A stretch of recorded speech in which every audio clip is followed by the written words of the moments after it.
doing a little research, I discovered that you found the story and brought it to Ron. Yeah, I read it first in '97. Penny Marshall was set up to direct it at that stage, but I met with Penny and we didn't really click, which is odd because we, a couple of years later when I met her socially with Danny DeVito, we got on really well.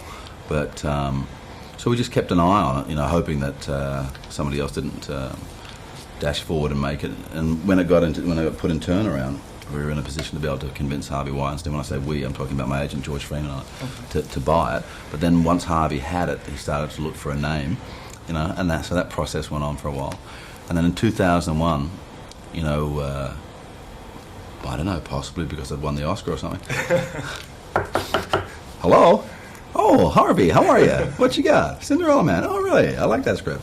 Yeah, so, at that stage it was attached with a bloke called Lasse Hallström. But after Beautiful Mind, I then was having conversations with Peter Weir, and he had a specific tide he wanted to sail on, so we had to flip the movie even later, But my philosophy about that at the time was, look, I've waited this long to make it, I can wait another year, But Lasse Hallström couldn't, and he wanted to go off and do something else. So that sort of left it free and clear, and except I had Harvey Weinstein breathing down my neck saying, where's my director, I'd had casual conversations with Ron, about Jim Braddock on the set of A Beautiful Mind, and the more I thought about it, the more I realised that some directors are just made for certain subject matters, and this is very definitely something that Ron should approach.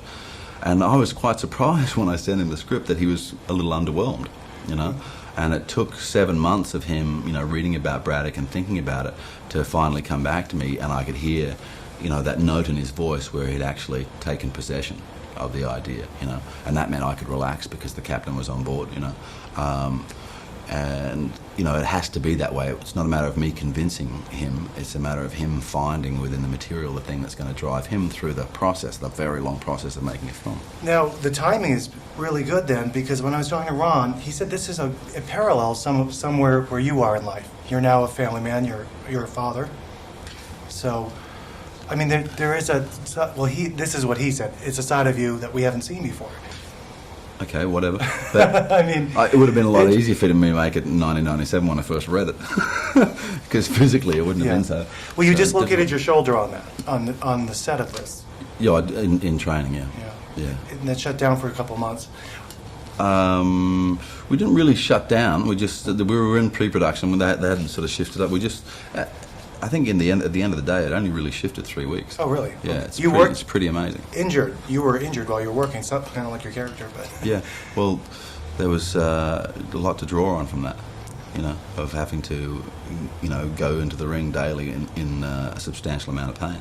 And it's just, if it was the one fight, it wouldn't be such a big deal. But it was, 6 fights and 7,500 moves and choreography or something like that. So. Yeah, I'm very lucky we got through it, actually. We've been wrapped. Congratulations. Cool, man. Cheers.